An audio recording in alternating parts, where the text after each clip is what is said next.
Kami dari kelompok 1 ingin menjelaskan tentang method abortion.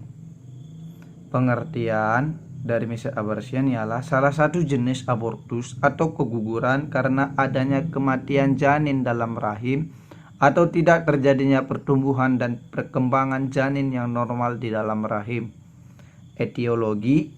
Penyebab dari terjadinya abortus jenis ini sama halnya dengan abortus jenis lainnya, yaitu karena adanya kondisi abnormal dari kromosom sehingga janin tidak dapat tumbuh dan berkembang sebagaimana mestinya.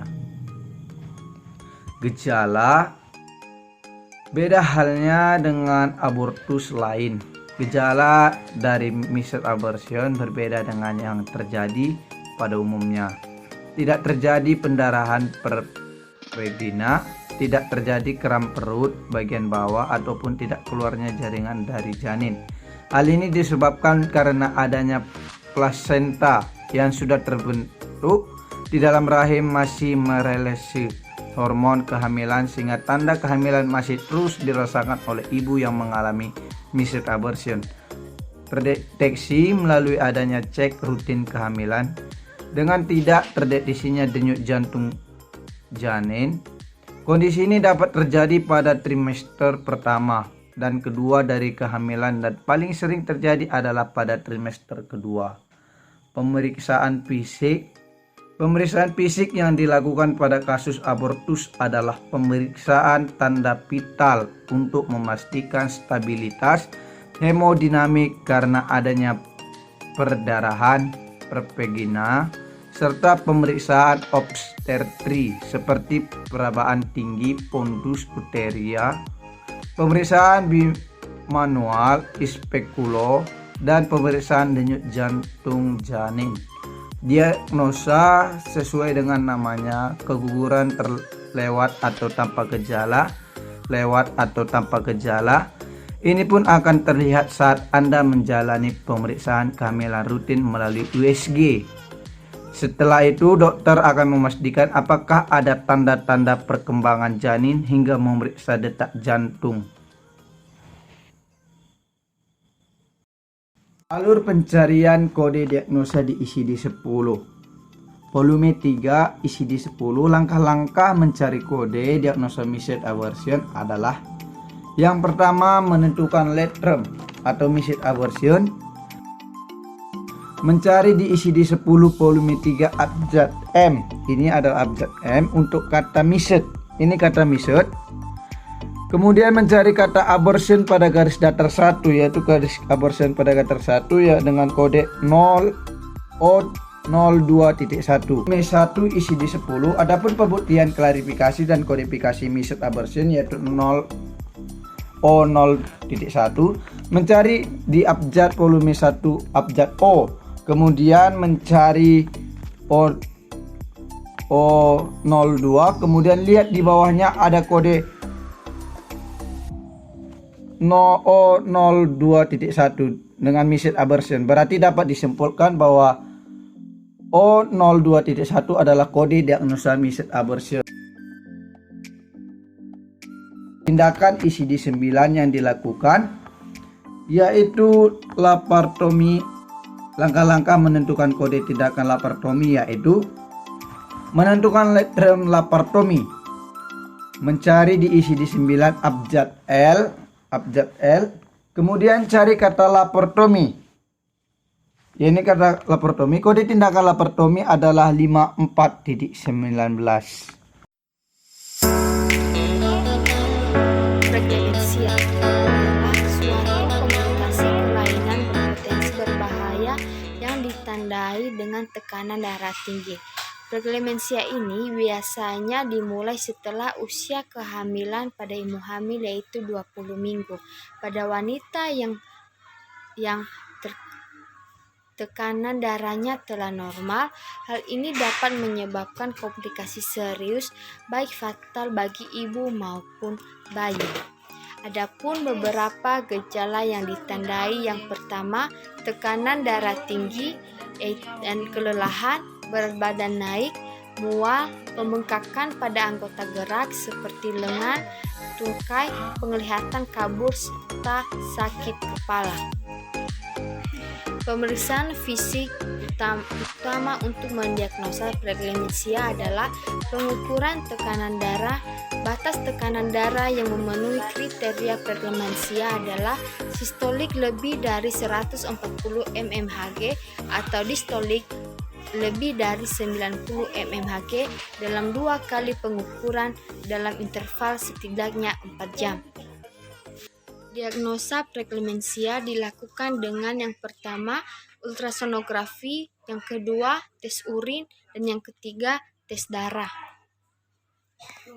Terapi yang dilakukan yang pertama pemberian obat-obatan, yang kedua perawatan diri di rumah sakit, dan yang ketiga perawatan setelah melahirkan. Kasusnya, Nyonya E datang ke rumah sakit untuk memeriksa kesehatan kehamilan yang berusia 20 minggu dengan riwayat tekanan darah naik, kelelahan, berat badan naik, mual, dan serta pembengkakan pada anggota gerak seperti lengan, tungkai, penglihatan kabur, dan sakit kepala. Lalu dokter mendiagnosa Nyonya E bahwa Nyonya E mengalami eksplansia in pregnancy. Tentukan kode diagnosa preeklamsia. Yang pertama-tama kita membuka ICD-10 volume 3. Pertama, kita menentukan lead term-nya dulu, yaitu preeklamsia. Kemudian kita mencari abjad P untuk kata preeklamsia. Lalu kita akan langsung melihat kata preeklamsia dengan kode O14.9. Kemudian, untuk memastikan kebenarannya, maka kita harus membuka ICD-10 volume 1. Kita mencari kode O14 dan kita melihat di bawahnya terdapat O14.9 tertulis preeklamsia unspecific. Selanjutnya tindakan yang dilakukan ialah ultrasonografi. Pertama kita membuka ICD-9 dan kita menentukan lead term-nya yaitu ultrasonografi. Kemudian kita mencari abjad U untuk kata ultrasonografi.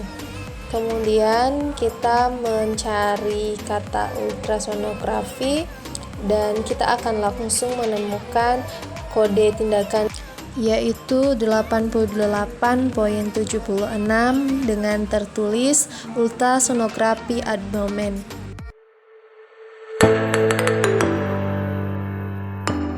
Ketiga, proteinuria gestasional.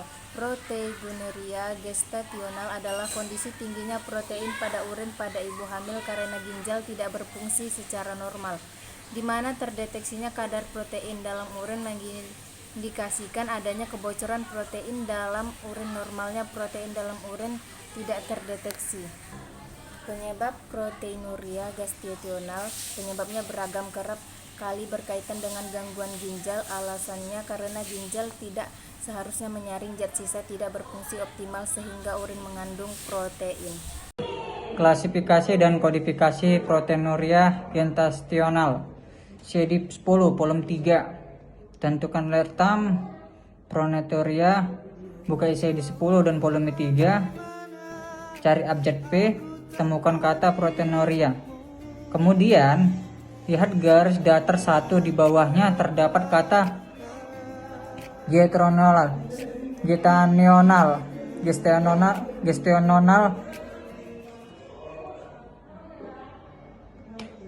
Q21.1. Cari abjad O untuk kode O12. Kemudian lihat di bawahnya ada kode O12.1. Ketika sudah menemukan maka akan tertulis O12.1 gestasional proteinuria.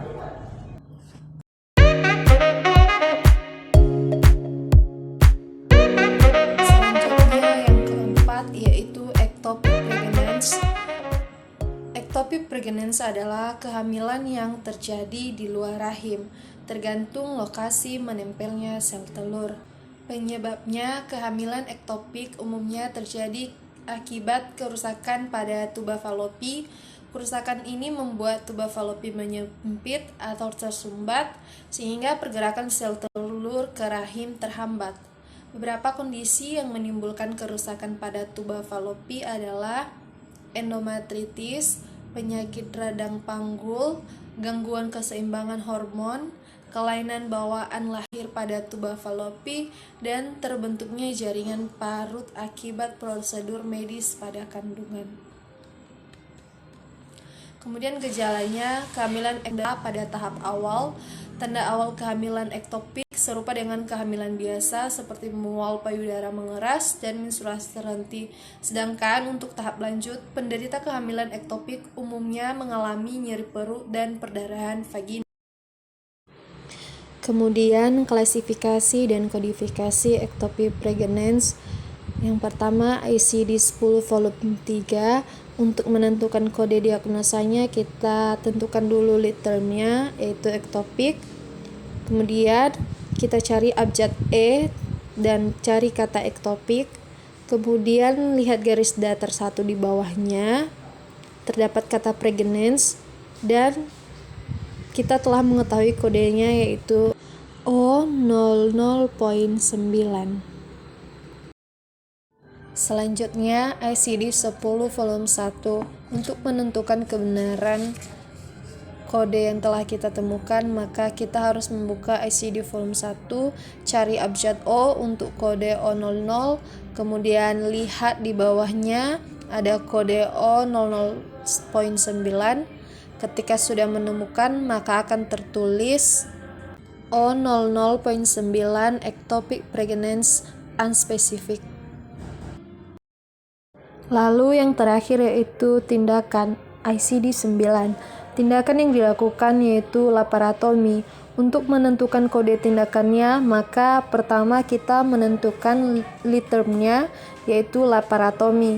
Kemudian buka ICD-9, cari abjad L untuk kata laparotomi. Setelah menemukan, maka akan tertulis 55.19 laparotomi.